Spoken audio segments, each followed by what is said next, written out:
murro em ponta de faca durante 400 anos combatendo a escravidão no Brasil. E alguma coisa, na época mesmo, ela conseguiu. O Brasil foi um dos países em que a sorte dos escravos, embora em si mesma indigna da condição humana, nada, repito, nada justifica, nada atenua o crime da escravidão, pelo menos aqui foi mais como é que eu vou dizer, mais atenuada, mais humana. Foram muitos os libertos desde os tempos coloniais, como comentaram diversos viajantes europeus. E não poucos foram os mulatos e negros que atingiram proeminência, mesmo dentro da sociedade colonial. Eu sei, vão dizer, e talvez digam com razão, né, em certo sentido, isso é muito pouco. É o caso de perguntar se naquelas circunstâncias e dentro daquele sistema, os bispos, sacerdotes e religiosos poderiam fazer mais. É sempre difícil fazer a leitura de um fenômeno político complexo apenas com referências religiosas, diz o historiador Barros Souza, e conclui com uma avaliação que pode ser aplicada a todas as pessoas que dentro do sistema da escravidão tiveram a coragem de enfrentar esse sistema. Como é natural, a teia cultural da sua época impede que desenvolvam toda a criatividade que implica esse processo em si. Mas a sua postura totalmente honrada, chegando muitas vezes ao limite do heróico, fizeram tudo o que estava ao alcance de suas mãos para tirar a massa trabalhadora índia das engrenagens do sistema colonial. É um consolo para nós olhar-nos hoje nas águas limpas desses homens.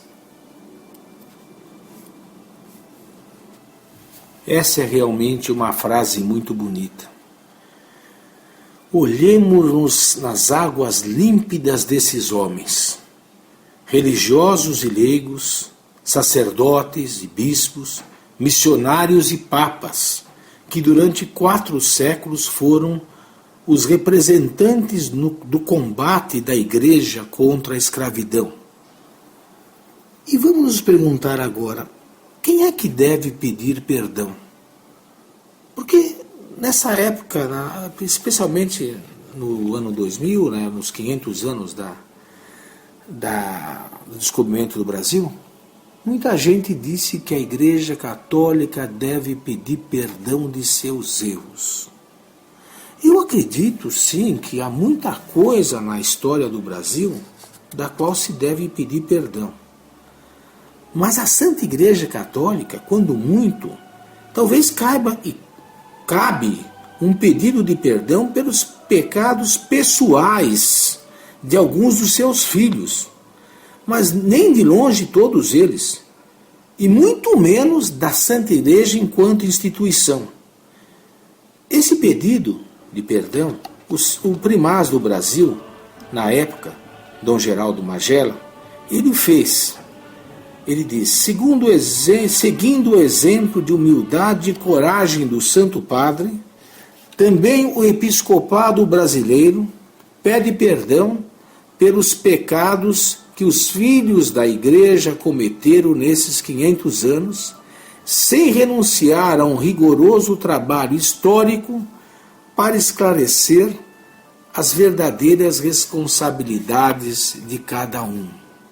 A Santa Igreja Católica Apostólica Romana não precisa pedir perdão de nada.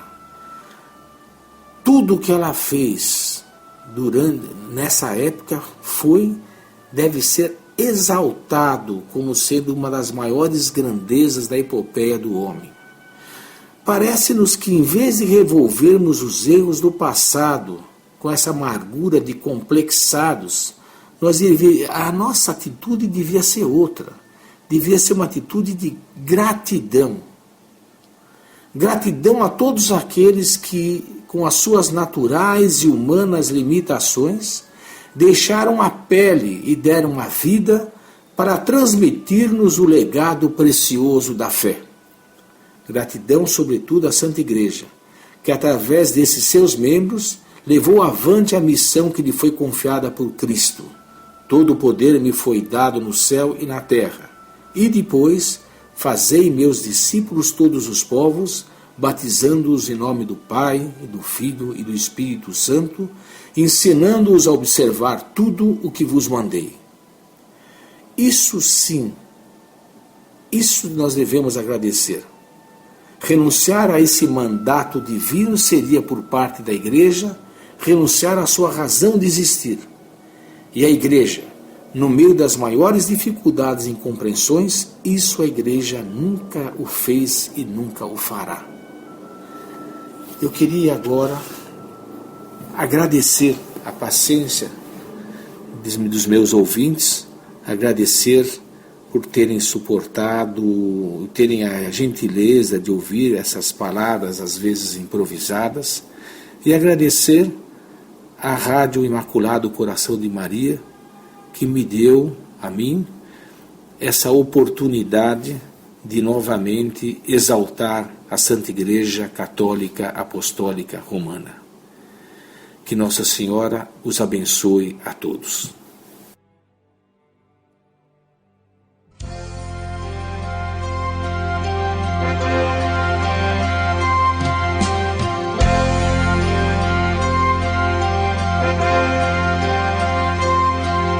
Vitória, tu reinarás,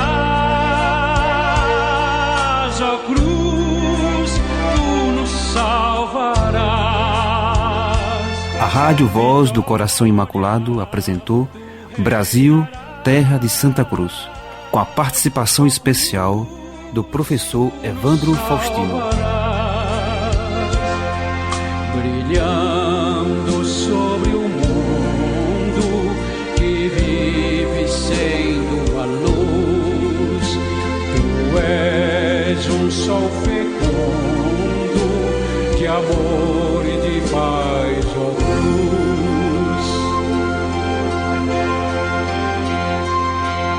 Vitória, tu reinarás, ó cruz, tu nos salvarás. Vitória, tu reinarás, ó cruz, tu nos salvarás. Aumenta a confiança do pobre e do pecador, confirma nossa esperança na marcha para o Senhor.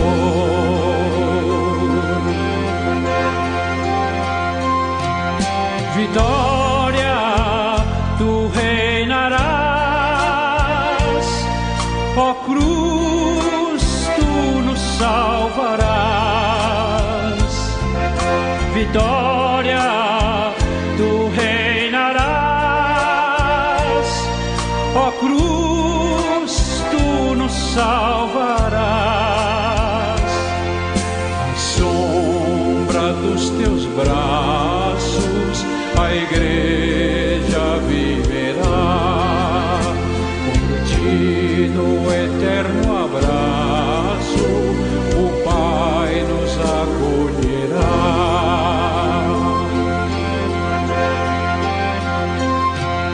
Vitória, tu reinarás, ó cruz, tu nos salvarás.